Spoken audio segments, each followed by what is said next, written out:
hi, hello, how are you? I'm Pia. Today we're going to be talking about my top 10 books I read in 2022. Now, the reason I do 10 books every single year without fail, kind of, is because I just feel like it's so much easier than going like 22 books of 2022, 23 books of, it would just get too outrageous. And you know what? Sometimes I just need to be a little bit cutthroat. And these are the favorites of the favorites. These are, you know, all like 5-star reads. These are all books I'm going to think about for the rest of my days. I really tried to make sure that these favorites were like all-time favorites and not just like, oh, this was really good. So I've really curated my list. I have narrowed it down. I've done a lot of thinking on this one. So I'm so excited to share with you my top 10 books I read in 2022. Now, I will go in a kind of order. I mean, I say that in the way that like my top one is like very solidified. These are all favorites, so it's like ranking my favorites of the favorites. It's kind of tricky. It's a gray area. I'm gonna go in somewhat of an order, but just take my ratings with a grain of salt. Take everything with a grain of salt, to be honest. Starting off, we have my honorable mention for this year because I feel like I had to include this Begin Again by Emma Lord. This is the new Emma Lord that is coming out this January in 2023. And the reason I have it as an honorable mention and not as a standout actual favorite is because it was an ARC. And I read the ARC copy and I fell in love with it and I loved it so much. I read it on the very last day of the year, on New Year's Eve. All of those combined just made me feel like I can't solidify this as a #1 read because I can't reread it, because I didn't read the finished copy, a lot of things like that, and because I just feel kind of bad putting an ARC in that hasn't come out in a top 10 list like this. With that being said, this is a fantastic book and I had to mention it in this video just so that you can please go pre-order it or go buy it if it's out, because it's so good. It is a new adult. It's Emma Lord's first new adult about Andy who's transferring schools to be with her boyfriend while her boyfriend just transferred schools to be with her at the same time, and she is dealing with a lot of new surroundings and circumstances and finding her place, and it is just such a fantastic story. I love it so much. It's an honorable mention. Let's get into the actual top 10. Coming in at number 10 is All the Young Dudes. I again debated putting this in my top 10, but when I thought about it, I really had to ask myself if this were canon, if this were written by J.K. Rowling instead of Miss King being 89, would this be in my top 10? And I said yes. So I feel like I had to put this in here. I'm going with the first one as my all-time favorite of the series, but there are 3 books. I gave the first one 5 stars. Obviously that's why it's here. And the third one 5 stars. I have like a weird middle book syndrome thing that I just apparently don't like High School Musical 2 enough that it carries over to my reading. This is the Marauders book. It's a fan fiction. It is not canon. It is following the generation before Harry Potter. It's following James, Sirius, Severus, yeah, but he's not a Marauder, Peter, and Lupin, Remus. It is queer. Has such great representation. It has a lot of darker themes going on, and I'm picking the first one over the other ones, and though I could go with the third one, I have to feel secure in my placement. I'm saying the first one is my favorite just because it has all of the same magic and wonder and whimsy of the early Harry Potter books, and that's why I had to put it on this list. It is so it's so hard to believe how good this book is, and I am here to tell you I loved it. I loved every second of it. That's why it's number 10. Moving swiftly along, Wednesday Books knows I exist, which now just makes me want to cry. Anyway, for my number 9 spot, I have Tender as the Flesh. This is by Augustina Basterica. It is a translated work. It is a short horror about a world in which the government has told us that all of the animals, all the world's like cattle and poultry industries, all of those animals are diseased. So you cannot consume them anymore. It's not safe to consume them.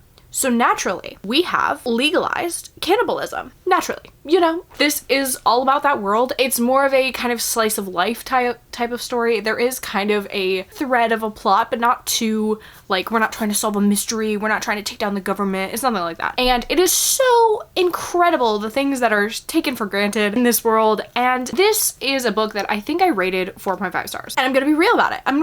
And I didn't have time to reread it. And that's my realest fact of the real. I wanted to reread it before I did this video, but there just wasn't time. Since reading this book, I cannot stress to you how often I think about this. I think about this book daily. I think about it all the time. Every time I'm like at the grocery store, I'm like, you never know. Like, I can't get over how much this book impacted me. The imagery, the language used in here, it's so like almost clinical in a sense because it's so like straightforward and blunt. The story in here too is just like bewildering and crazy, and yet you're like, this is totally could happen. This like absolutely could happen. I totally see this like happening, which is bonkers. And like I said, I haven't been able to stop thinking about it. The ending is my only thing that I'm like, I'm not sure if I'm 100% on board with how that went. And that is why I want to reread it. But it has left such a lasting impact on me. It has made me gone out to seek more short horror and find some other great books as well. It's a translated work. It is so gross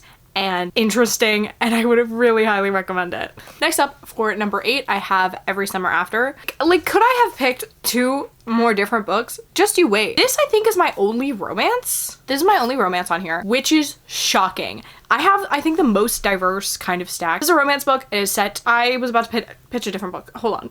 This is about 2 best friends who have not seen each other for a very long time and are coming together. They used to spend their summers together since childhood. They had a really close bond as friends. They were always kind of curious if there was something more, and I'm sure you can understand where that goes. I loved this book, and I can understand why people didn't like it. I really can. Some of my favorite books, I can see both ways, and I think that's really great about them, because I'm like, I can get why this didn't work for you, but why it so worked for me. This is a book that in my Goodreads rating, I said 4 stars probably critically, but 5 stars emotionally, because this took me on an emotional roller coaster that I just like didn't want to get off of. I believe I read this like, if not in one sitting, very, very quickly. I was so absorbed, and this book made me consider making a video about books that made me believe in love, and I couldn't find other books that have made me so strongly like, oh, I could, yeah, I see, that's real. I read a lot of romance, but I am kind of cynical sometimes when I read romances, but this I was like, oh, so like I could fall in love. Like, I'm not even kidding you right now when that's how real this book was for me, and that's why I can't not put it on here, because it was heartbreaking and heartwarming and beautiful and lovely and like fucking gorgeous, and I love it's set in the summer. It's got best friends to lovers, best friends to not to lovers. Oh my god. It's everything I want. It's the new people we meet on vacation. I can't even tell you how much I love this book. It has everything I want in it. Everything I want in a romance, which is romance, but also plot. The next book, number 7, might also come as a surprise to a lot of people. And that is Imaginary Friend by Stephen Chbosky. I'm gonna have to figure out how to hold this. There we go. And not have it glare. This is Stephen Chbosky's first and only horror book. It is also his second only book. Novel, I guess. It's a whopping 700 pages, and it took me a really long time to read. This is a horror. It is about a young boy who gets kind of drawn into the woods, and when he comes back, he is not the same. What I love most about this book is because I feel like that's kind of a, not a cliche necessarily, but it is like a trope. I feel like in a lot of kind of horror books like this that deal with kind of like a possession style. If like a young boy goes into the woods, like weird stuff happens that you don't know about. But the storytelling of this is what is so incredible. I really, really love how it jumps from all of the different characters. You really get to know everyone in this town, how horror aspects of this world is affecting them, and it is shown not only through them, but like in like the writing style, the font changes. Like, I think it's just such a, I hesitate in saying fun, but it feels like a very creative horror, and I feel like it took a concept that is a little bit more overdone or overused, told the story in such an interesting way that I was so into it. Like, I mean, it's 700 pages and I'm not a long book person, so it really had to have me. There are so many characters in here that were so interesting, and everyone is so complex and so well thought out. Like, even characters you would think would be more minor all play an important role. I think it's just like such an interesting book, and especially, like I said, the storytelling is really where Stephen Chbosky shines, and his characterization, of course. I don't know. Don't know what else to say. I know a lot of people don't like this. Like I said, it is kind of a overdone concept, I'll give you that, but I just think that the way it's told, the way the story is written, the narration, and the kind of twists and turns, it's really weird, kind of creepy, and it's really, really good. I feel like I had the hardest time judging between my top 6 and now welcome to the top 6. These could be a little interchangeable. Oh my god, I'm about to change it. Live me changing it. Okay, number 6 is Anxious People by Frederick Bachman. I read Frederick Bachman for the first time this year. I read a lot of things that just like really changed my reading, and that's incredible. Like, it was a weird year, like a meh pretty much, but I read a lot of things that like I just realized I really like reading. Frederick Bachman. This is Anxious People. This I read for my Katie Coulson video, so thank you, Katie Coulson. This is a book that is so crazy, it's so kooky, and like I will give you the synopsis, but like it won't matter. It won't matter, just read it, like, please. But basically, this is about a bank robbery turned hostage drama. We follow the investigation. It's immaculately done. Again, I really like, if there are gonna be a lot of characters and a lot of kind of like main or major characters in a book, I really like them to be very well thought out, well developed, and also kind of connect. And that is what I will say about this one. That's kind of what I was saying about Imaginary Friend as well. I'm cool with a smaller cast of characters, as we'll see in the next couple of books. Like, they have a much kind of like smaller central cast of characters. What I think this book really excels at is giving you so many different, I can't say perspectives because it's not perspectives, is introducing you to so many different types of people and doing such a great job at distinguishing them and making you care for them while showing the complexities of all of them and intertwining them all together. Like, I love when like things all connect, like, you know, like with the red string. I love it. Oh my god. It's sad. Like, it's really sad. Lots of sad things are discussed in this book, so trigger warning for discussions of suicide. Now, this was great. Next up, coming in at number 5 is Ace. This is the only nonfiction that I put on this list for good reason, because it was the best nonfiction I read this year. I read a lot more nonfiction this year. And again, another thing I want to read more of, and I did. Guys, I'm winning. This is Ace, What Asexuality Reveals About Desire, Society, and the Meaning of Sex by Angela Chen. I tabbed this book. I tabbed a lot of these books. A lot of my faves I tab because I love them. This is a book that I read and I was like, wow. You know when a book makes you go, wow? This is a book that made me go, wow. A lot of this top 5 made me go, wow. So did the top 10, to be honest with you. I want books that make me go, wow. This one made me go, wow, because I was like, wow, sexuality is so interesting and it's so multifaceted. It really is a whole spectrum. And I learned a lot. I felt like I really liked all of the personal stories that were in here. The author conducted lots of interviews to get lots of different perspectives, lots of different voices on asexuality, what that means to the different people that they were interviewing, how it's viewed and represented in society and culture and media. Lots of really important discussions here. I recommend everyone to read this book because I feel like, not just as being an asexual person myself, but I just think that it does such a great job of exploring asexuality in a very informative yet narrative-based way. It is not like a textbook. It shows so much compassion, and also I just feel like asexuality is one of those things that I don't think a lot of people know enough about. I don't think people know enough about the spectrum of sexuality. Just as a person in this world, aces, allos alike, everyone would love this book. Everyone can benefit from reading this book. It just does so many things, and really, really applaud it for doing that. It references a lot of other books as well. If you want to read more, if you've read this and want to read more about asexuality, it just makes my heart so happy, and I definitely am someone who learned something and benefited from it, even being asexual myself. So, coming in at number 4 is Solitaire by Alice Oseman, another beautifully tabbed book. Thank you very much. Okay, I tried to learn how to like break the spine. I watched this video where you like, you know, you break it and then you don't get the lines, and I still got the lines. So what was that about?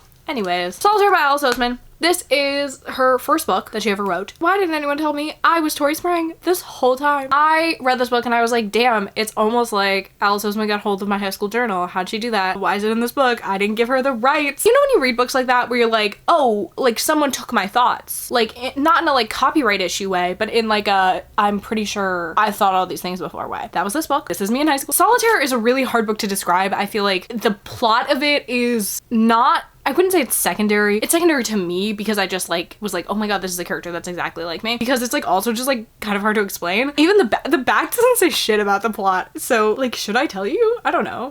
It's just about a like depressed, cynical high schooler who's dealing with a lot of shit. That's it. I don't know. This has been compared a lot to The Catcher in the Rye, which I can definitely see. It has like a blog element to it as well. I'm like forgetting what the plot is. I don't know. If you like Heartstopper, if you already like Alice Oseman, you're already gonna like this book. I would say if you like the 4th volume of Heartstopper, this one is more following those undertones because like I said, it does discuss depression and suicide, self-harm and things like that. But I think it's a really hopeful outlook of those things, and it discusses such like hard topics in a way that I think a lot of teenagers, the YA audience, would relate to, but also, you know, finish it feeling a little bit better about being in that situation. You know, if you're feeling those feelings or if you're relating to some of those darker elements, I feel like by the end of it you get a sense of hope. If you didn't like high school or like school, read this book.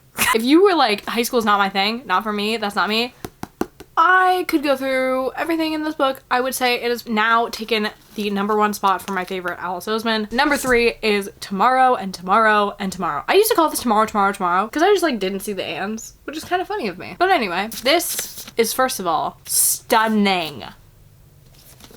Also, when you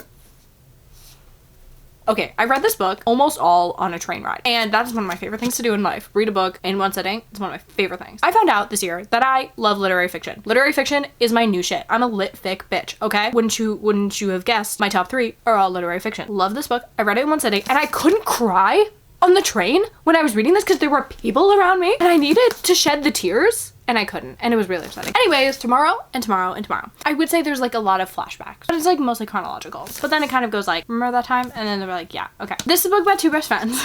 They met each other in a hospital and they bonded over their love of video games. And this is a love that has carried them forth through much struggle, much strife, distance, other relationships, school, heartbreak, hardships, tragic tragedies, and they have started a video game company. In their adulthood, they make video games together, and it is kind of the thing that keeps them together, and in most cases, keeps them from falling apart. Because, wow, this is a really heavy book. I don't know if you would be able to tell that from this cover. This is a beautiful and heartbreaking and tragic exploration of friendship, of a completely platonic relationship, and how important that is, and how sustaining a relationship like that can be through all of the other shit going on, and also how fragile it is. This book, I would say, is probably one of the books that I would recommend. I'm like mostly a contemporary reader, but it is one that I would recommend to like sci-fi and fantasy readers as well, because there is some like gameplay. There's a lot of like descriptions of not only how they're making these games, but like what they look like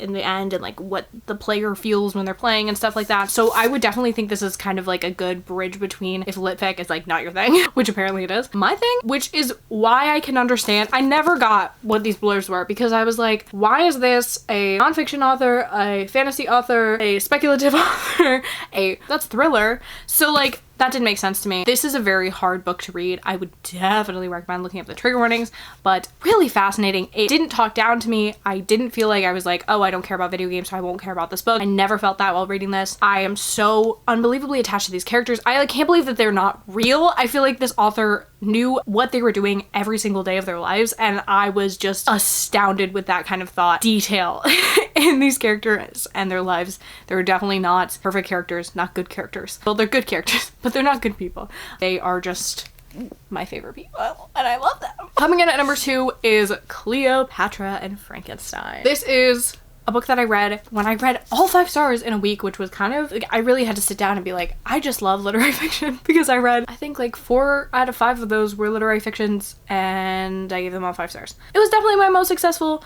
reading blog of the year, I think. But this is a book that I read for that, and it was definitely a standout. Cleopatra and Frankenstein follows Cleopatra and Frankenstein. It really doesn't. It follows Cleo and Frank. So Cleo is a 24-year-old British painter who has moved to New York, and Frank is 20 years older than her. Does he work in advertising? Why do I not know? Anyway, basically you follow their marriage. They very quickly get married, very kind of, I don't know if it was well thought out or not, on a whim. They're 20 years apart, and you follow kind of this really abusive cycle of their relationship and the cycles of abuse. So you follow Cleo and Frank, but then you also follow some of the other people in their lives. You follow people like Cleo's best friend, one of Frank's coworkers, people like that. And so you also get a little bit of their lives as well, and kind of just how this relationship between Cleo and Frank has affected all those people, all those kind of periphery people. Not too many, I would say. I would say it's definitely primarily a story about Cleopatra and Frankenstein. And I think that is why it's incredible. Like, I mean, something about this book, just absolutely like raw and real nature of this relationship, and how it doesn't shy away from the descriptions of how these people are feeling, what they are doing to each other, how they are just like constantly hurting each other in more ways than one. I feel like sometimes you read books about abuse and abusive relationships, they want to make it all pretty and nice and like, you know, at the end of the day they're like, they love each other. It's like, no, that's really not what you're getting. And I really like that it wasn't trying to do that. It wasn't trying to like validate any of the things that they were feeling. It was like, these two people are just incredibly bad when they are together, and that is what happens. At the end, I was like, I screamed. I like ran around my house, and I was like, I get why this is happening, but I can't stand it, because I fell in love with these characters. I really did. And I think it is the achievement of the author that I could fall in love with such really toxic people and just care so deeply about where their lives are headed and how they're feeling, how they're doing, who they're with. It's crazy. It's incredible. And I think that's really what stood out to me about this book, is I was like, these people suck. These people, if I met them on the street, would not give them the time of day. I don't want to be friends with any of these people. But I really needed to know what was going to happen, and I really felt for them. Each and every one of them. My favorite book of 2022 will not come as a surprise to most people. I knew this since I read it, and that is Normal People. This is the scripts, because funny enough, I actually don't own a copy of Normal People. You know, it's my favorite book of the year, and I read it twice this year. I borrowed my mom's copy of the book, and then I got this for Christmas, and it's fucking gorgeous, guys. Anyway, if you like Normal People, you would also like a lot of these books on this list, especially Tomorrow, because that's like a platonic version of this. Normal People is about two people named Marianne and Connell. This book is a commentary on social class. Marianne has a very wealthy family, and her housekeeper is Connell's mother. So he comes to pick her up from her shift, I don't know. And so Marianne and Connell get talking. Now these two are some of the smartest characters. Not only are they just like book smart, like they're just like incredibly intelligent people. They know a lot of shit. So they're very smart people and they connect on an intellectual level.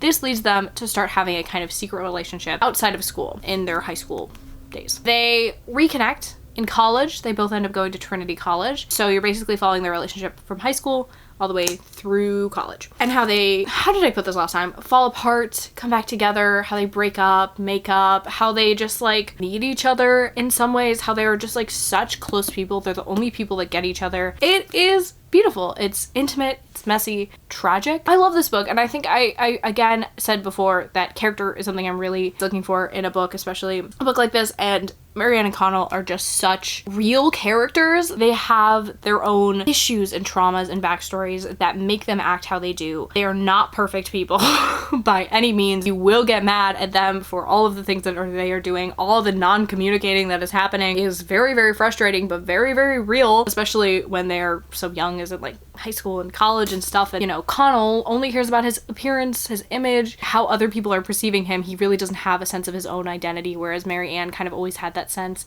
and she was okay with not really anyone knowing who she was or not even liking who she was. And they kind of just have a real exploration of identity and how they can just be themselves with each other, and how that's kind of has been both harmful and really helpful for them. It's a great book. Look at this hug.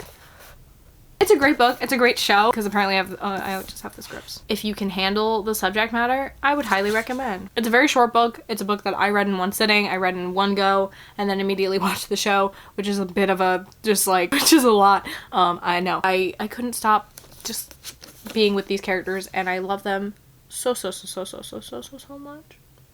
And they're very comforting. And I love them. Those are all my favorite books of this past year. Let me know if you have read any of these, loved any of these, what your top book of last year was. And with that being said, make sure to like, comment, subscribe, do all the things, and I'll see you in my next video.